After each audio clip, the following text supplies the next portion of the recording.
Welcome to My Therapist Is Out, an open space therapy collective podcast. We are your hub for queer and trans mental health care.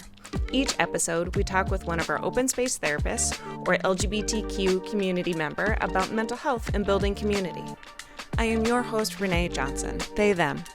Founder of Open Space Therapy Collective, I'm a licensed therapist and an art therapist. I specialize in working with queer artists who are exploring their gender identity and recovering from complex trauma.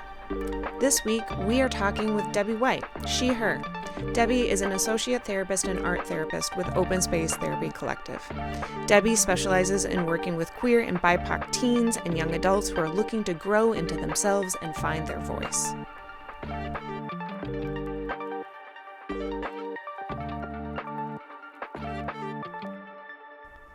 As we dive into today's topic, please keep in mind that this is a mental health podcast and we will talk about sensitive issues. If you would like to be informed of any trigger warnings, please read the podcast description.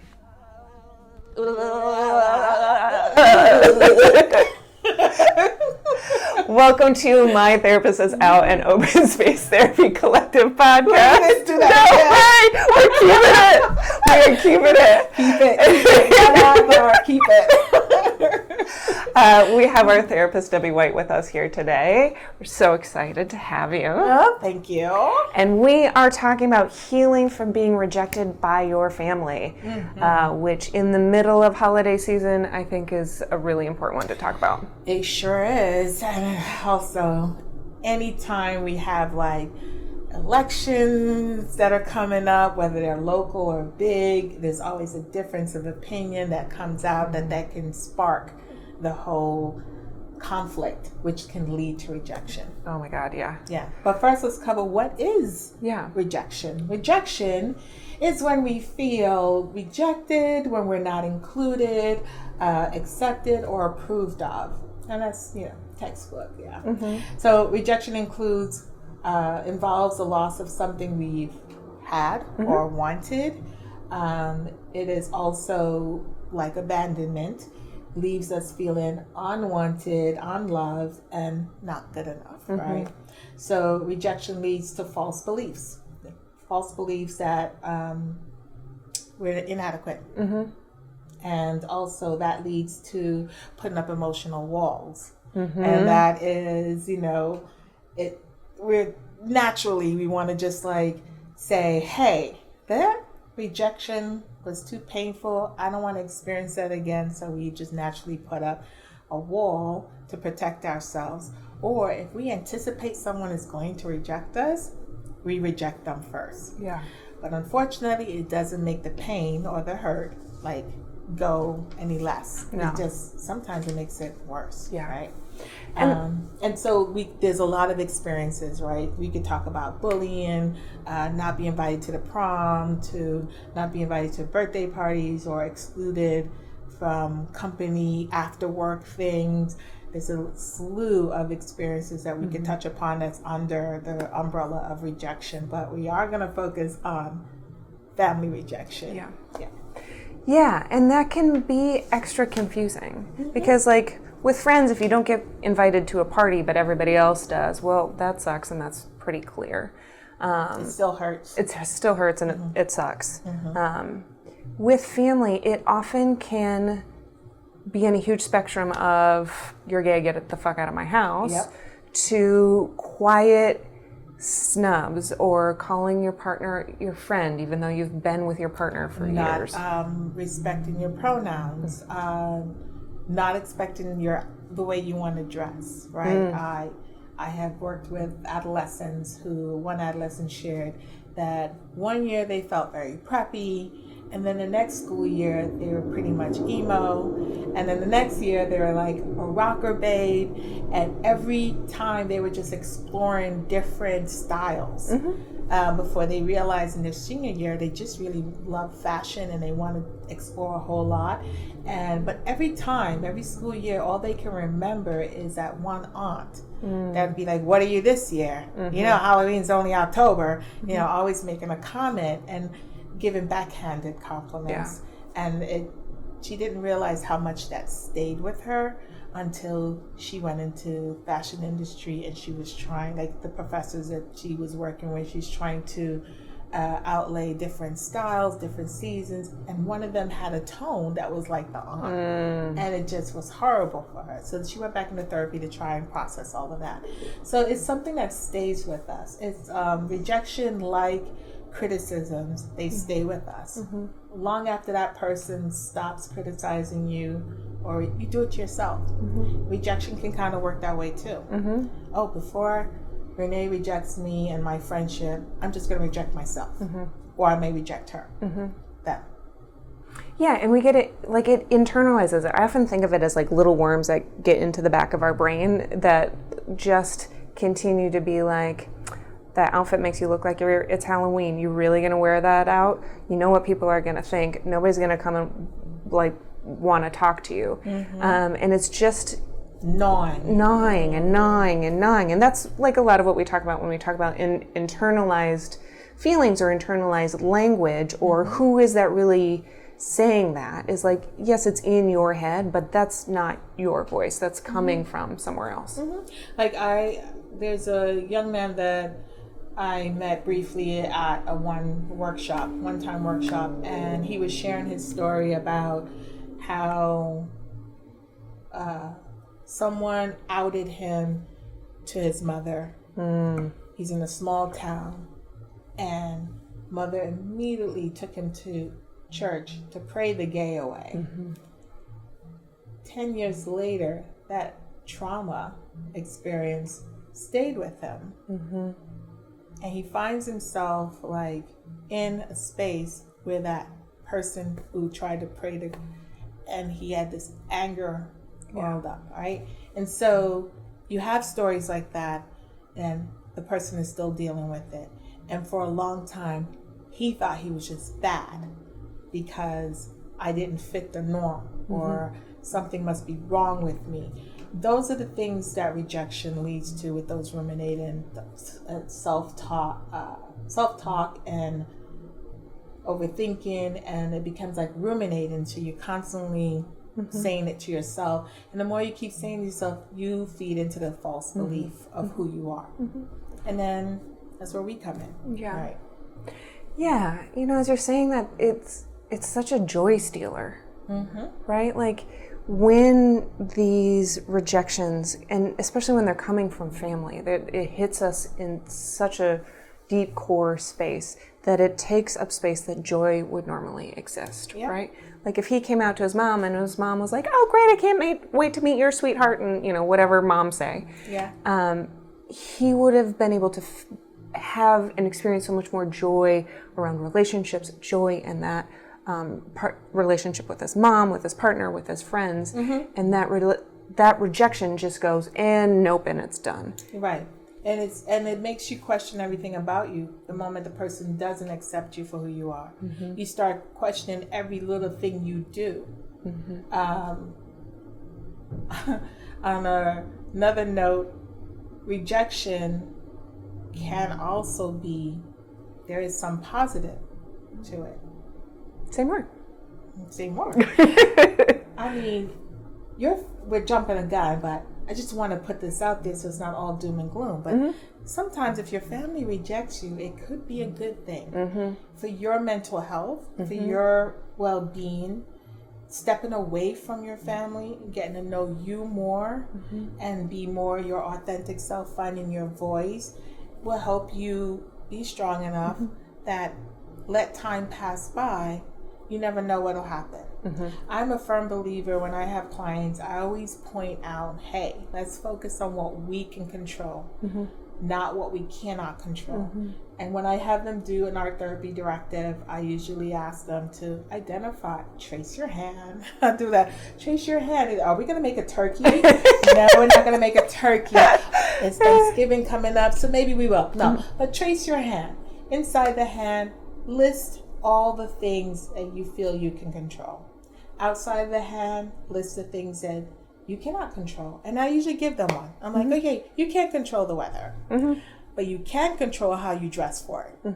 Sometimes. Sometimes the weather fools us. If you're in California, we all are confused sometimes. How many of us have sweaters and and boots in our car, right? Totally. So, but that's the exercise I give. And that's when they're working with me. Then when they leave me, I said, okay, now what I want you to do is whenever you feel like life is overwhelming and you feel like you can't control things, I want you to just list the things that you can control and focus on that. We cannot control other people's thoughts, what they say about us, what they think about us, what they do to make our life a little harder. Like if you're in a household with parents who don't accept you for who you are, whatever your platform is, they can make things harder for you, especially if you're under 18. You have to live there, you have to live by their rules until you get to an age where you can do otherwise, right? So when you focus on the things that you can control, that at least helps you to set healthy boundaries. And so there's a whole slew of that I talk about. But my very quick way is to say, always remind yourself, what other people say and think about you is none of your business. None of your business. There you go. You know, as you say that, it makes me reflect on my own history in growing up in a very religious environment, bordering on cult-like environment. They always preach, love everybody, love everybody, love everybody. Turn the other cheek. Yeah. Oh my God. God is love, blah, blah, blah. But I always felt this undercurrent of just like, almost like this undercurrent of rage and this undercurrent of like, but don't you dare. And it wasn't till I stepped away from that environment where I saw that show up in all of them, family, church family, all of that, reject me at the drop of a hat, and I've never heard from them again. And it was extremely hurtful at the time, but also they didn't mean anything they were saying. If love to them and acceptance to them is you do exactly what we believe and how we believe it and da da da da da da da da da, that's not love and acceptance. No. And so while it is hurtful, it's also them showing me who they actually are, and who they actually are not loving people. Right. And so a lot of my own work has been separating from like, I'm not pining after that love and acceptance, because their version of it is cruel. It's not the love and acceptance that you want, that you gravitate to. Yeah. It is quite complex to talk about the family dynamics, especially when it comes to rejection, right? Even with the concept when you say like they don't even mean the things that they say, right? I'm also a firm believer that people regurgitate. You're as best managed as you've been managed. And I often tell the story about, like the great-grandfather who used to call his kids by throwing a brick at them. And then when that kid grows up, he throws a can. And when that kid grows up, he says, well, I never liked the can being thrown at me. I'm going to throw a pillow. And when that kid grows up, he's like, why are we throwing anything? Just call my name.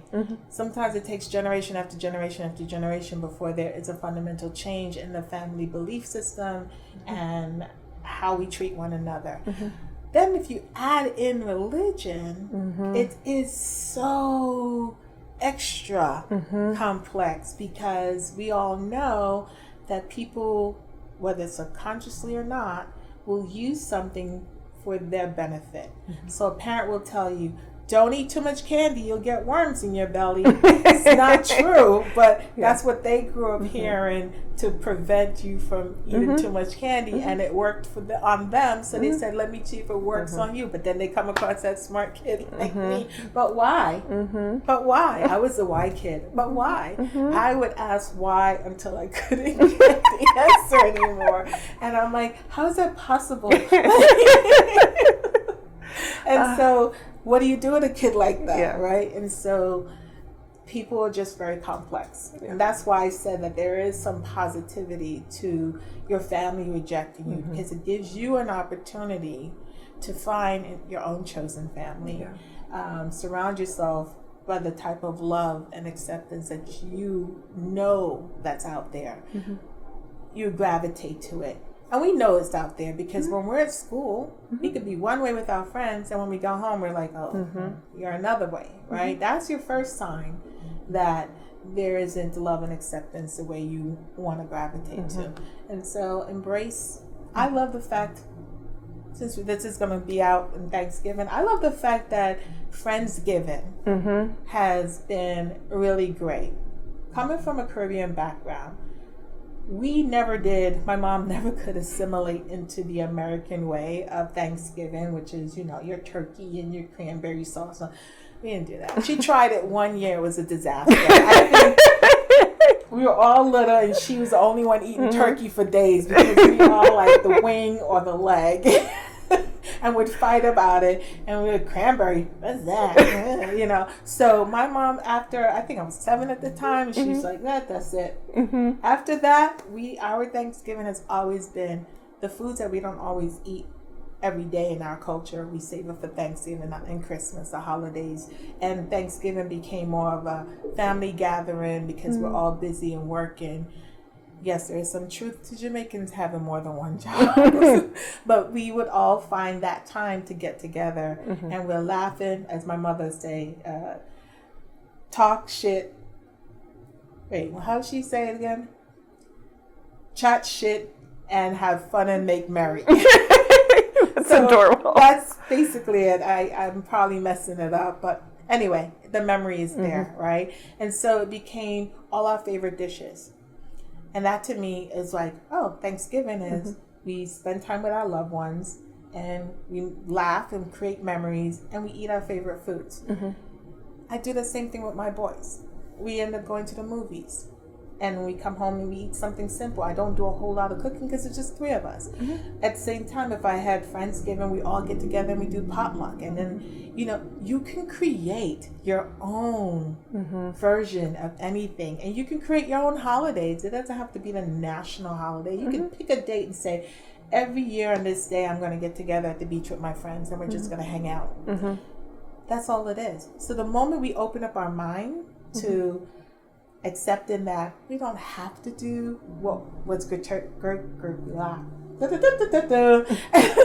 when we open up our minds, and we don't have to repeat and rinse what we've been fed before, then we open our minds to create a whole new world. Yeah. And so that's why I say sometimes a rejection from your family could be a good thing. It gives you an opportunity to find your authentic voice, create your world, create your tribe that you vibe with, and just be you. We're only on this earth one time as who we are. How do we want to live it? Beautifully said. I thank you. I do, Chuck. I think there's a piece in here too, and I know that you have some really wonderful things, smart things, wonderful things to say about it. Is there's a healing process that happens, right? Like whether it's a get out of my house from your family, or it's death by 1,000 paper cuts, or it's the passive aggressive, or it's just nobody's saying it, but clearly you're not wanted there.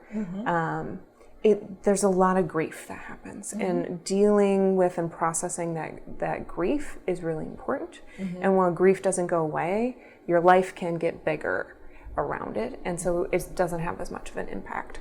Right.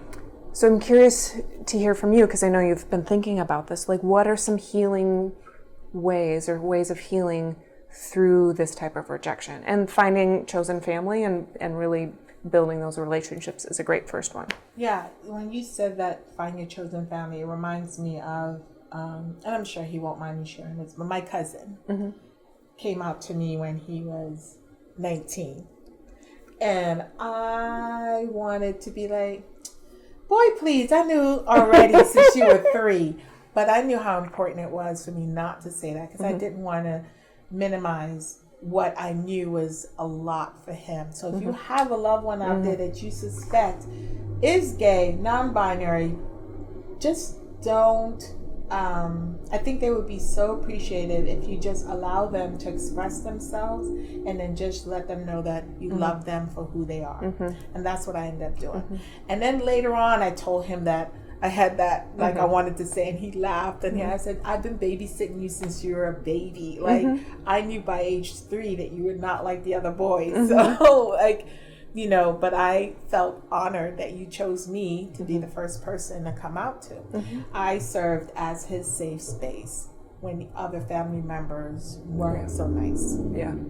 His mom was accepting, which was great. Dad had to get over himself, but he at least had a mom that would never kick him out, right? So that's important, is that if you're in a situation where you want to come out to family, please look at the family members that you think will be supportive to you first, and then choose them to give you that extra support.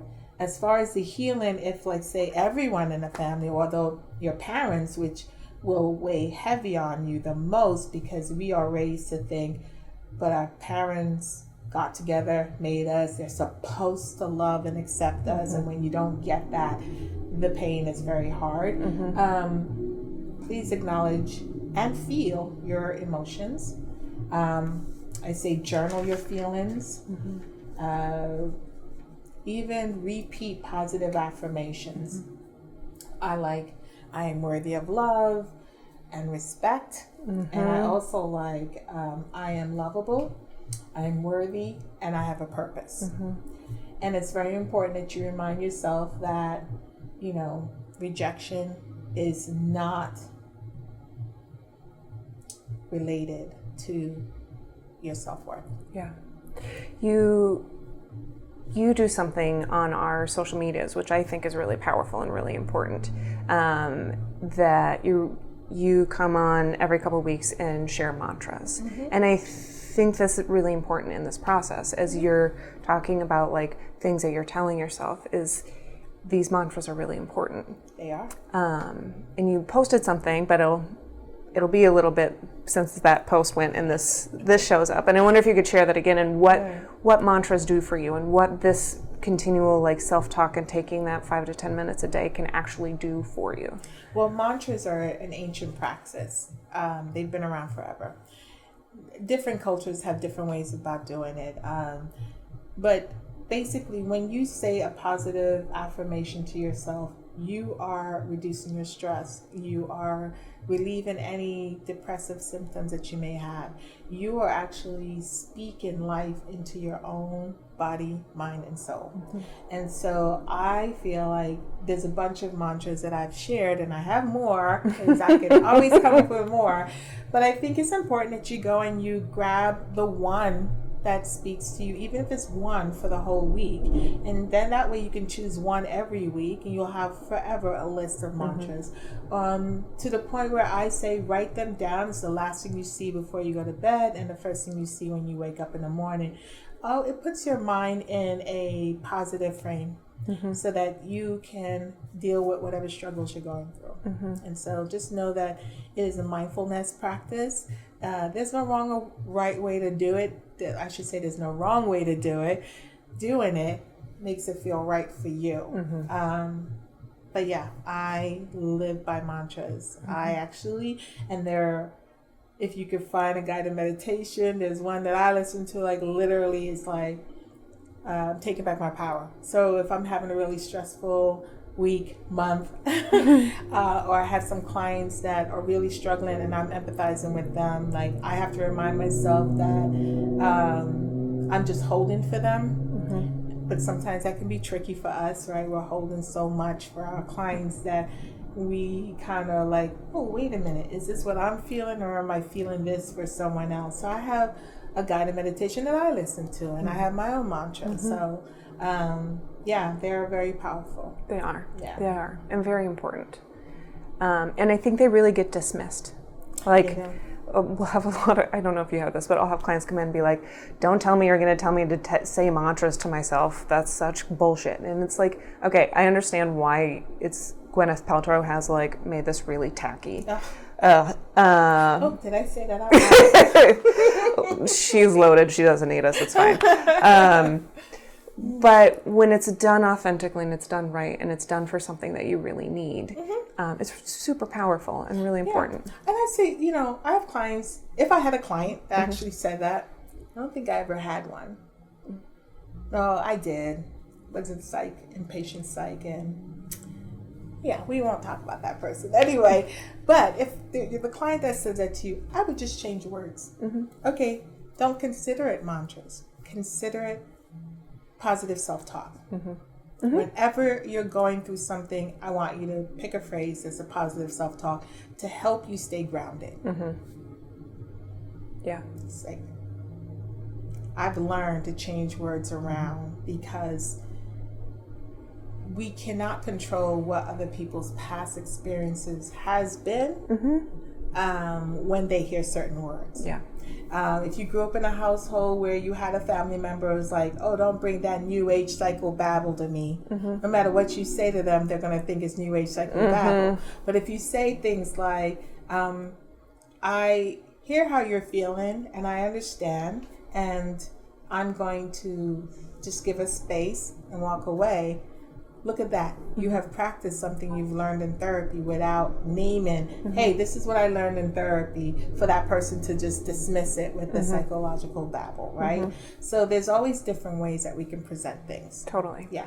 Yeah. So as I do a lot of like parts work, and the way that I do therapy is like there's different parts of us. And so often there'll be a part that needs more support than and there'll be another part that can offer that support. And so like, hey, there's a part of you that's really scared.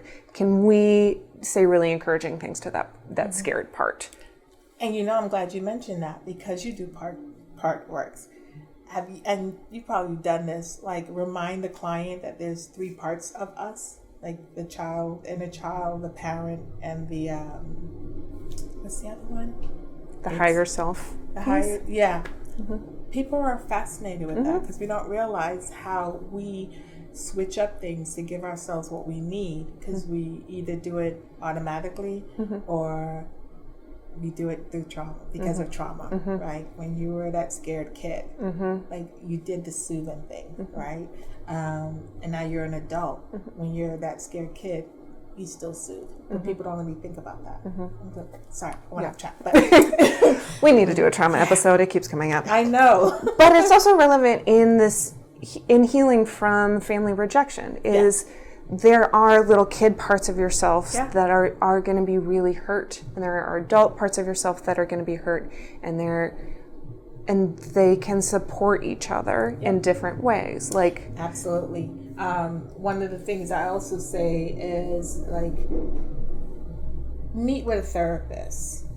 Like after you've been rejected by your family, it's twofold. Sometimes you may not want to seek a therapist right away because you're in the heart of your feelings and trying to process like all that hurt. That's fine. You can journal. You can talk to someone you can trust. You can surround yourself around with people that love you until you get to that place where you're like, okay, I'm ready to process this with a therapist so I can heal, right? And then there are moments where you're like, oh my God, all of these feelings are too overwhelming. I can't. Then I would say, seek a therapist right away. And you can go by referrals. You can check with your insurance carrier, or you can do, where are we listed? We're listed in Psychology Today, Inclusive Therapist, Therapy Den, internets. They're going to help you process this in a way that's going to help you regulate.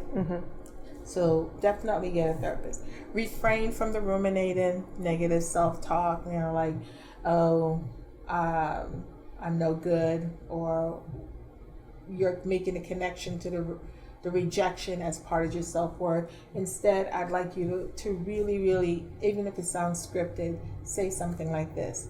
This is really hard, but I know I'm going to be okay. Even if you don't know at that moment that you're going to be okay, it's important to say that. You're acknowledging the pain, you're acknowledging that it's hard, and that you know that you're going to be okay because you have resources.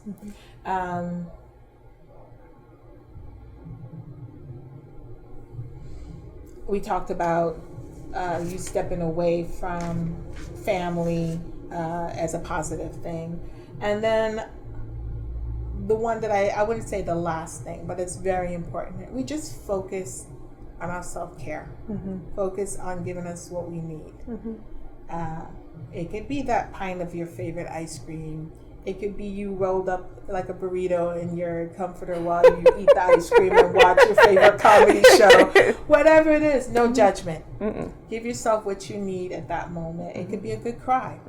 Crying, I'm a firm believer in crying. Crying and then laughing spontaneously. Like, there's something about those two different acts that relieves a lot of, what's the word I'm looking for? It's like the biggest things, the flight or fight, or our responses in our nervous systems. It relieves a lot of that. So there's more I can probably think of. But this is a lot, and it's a really good start, and it's really important. And I think as two people who've spent a lot of time finding our chosen family and really separating from the toxic family that we have some DNA that we share with, that it is a process, it is a continual process, but it's something that is really powerful when you find your chosen siblings, that empowers you in a different way, and it can even more so than your birth family ever could. Yes, and I also want to stress that just because you were birthed into this family doesn't give them permission to treat you like shit. I mean... Can you say that again, please? Just because you were birthed into this family doesn't give them permission to treat you like shit. No. There's so much, like, obligation and, like, well, they are my parents, so it's okay. No, it's not. No. It's not. If you wouldn't treat a stranger like that, your parents don't get to treat you like that. If you wouldn't accept a stranger to treat you like that, then your parents, your siblings, your cousins, your aunties, whoever it is that's considered family, they don't get a pass. They don't. So this is coming around Thanksgiving. If you have seen this at the right time, your Friendsgiving doesn't have to be on Thanksgiving. It could be whenever you want it to be. So let's say you see this after, or you hear this after you've had a horrific Thanksgiving at your family house. I'd like you to shake off that memory by creating your own Friendsgiving and make it your own. And then think about for next year what you want and how you want to spend it. Yeah. And it can look like whatever. It can be going to the taco stand. It can be finding a diner. It can be watching movies at somebody's place. It could be like Chinese food or ramen or whatever it is. And it can change every year. Yeah, totally. And it could be at different friends' houses every year. So, yeah. Thank you so much. This is one that is close to my heart. And really important. I'm curious, what was it about this topic that you were drawn to talking about? So, full disclosure, I divorced my ex-husband. Whole nother topic. We can get into that. But when I divorced him, my youngest was 5, and when I separated, my oldest was 5, and my youngest was 4 months old, and I didn't have the support from my family. The family that I grew up, we all grew up around a big house, and always cousins always coming in and out. The house was never empty. And I had babysat and taken care of other people's kids. And now here I am, an adult, going through a really hard time in my life with 2 young ones. And the only one that stood by me was one of my 3 sisters. 2 of them are here. One was in England, so she stood by me by phone. But the one of the 2 that was here stood by me the most. That's it, and my friends. And I learned early on that family's who you make, not who you were born into. Yeah.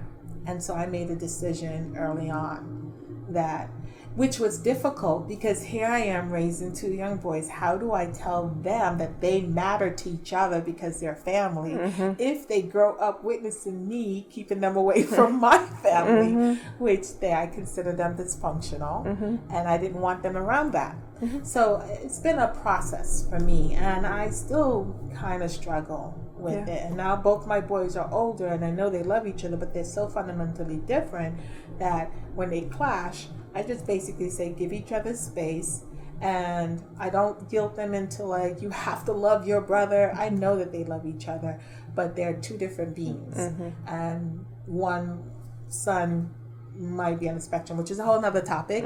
So that's where the difficulties come in when they do clash. But ultimately, we are a loving family. And I've taught them that you don't have to put up with people mistreating you, regardless of who they are. So this is a topic that is dear to my heart. Yeah.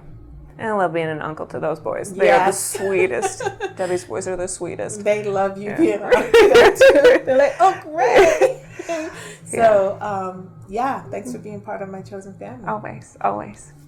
Oh. Sorry, Alex, if that was really mushy. Sorry, mushy. Well, this is a really big one, and I know it's a really big one for our extended queer family during this time. Please reach out to us, whether DM, email, reach out to all sorts of warm lines. We'll put in the descriptions. There's a lot of support out there right now, and all you have to do is reach out and ask for it. In the meantime, we do have like a newsletter, so we'll probably be touching a page, have something printed with all of the tips that I've suggested, and we'll have something to go to. All right. Thank you so much for joining us today. If you are interested in working with Debbie, you can find out more about her at our website, openspacetherapycollective.com. If therapy is not it for you right now, come find us on Instagram and TikTok, Open Space Therapy Collective, or My Therapist Is Out. There's all sorts of wonderful mantras that Debbie does, silliness, somatic sit therapies that our other and staff we'll probably does. have some workshops that we'll have provided in the future, so keep us on that, alert button. In the meantime, subscribe, share, please rate. I know everybody says that it does really matter and it's really helpful. Otherwise, we will see you in a couple weeks. Okay. Bye. Thanks for joining us. If you're in California and looking for a therapist, visit our website at openspacetherapycollective.com and book a free intro call with one of our therapists. If you're enjoying My Therapist Is Out, please rate, review, and follow us on Spotify, Apple Podcasts, and YouTube. My Therapist Is Out is an Open Space Therapy Collective podcast. Our therapists are Renae Johnson, Kristen Crow, Debbie Whyte, Jenny Nigro, and Tara Friedman. Our podcast editing is done by Smash and Grab Studio. We'd love to hear from you about today's topic, so you can email us at info@openspacetherapycollective.com. You can find us on TikTok and Instagram at My Therapist Is Out and Open Space Therapy Collective. Thanks for listening.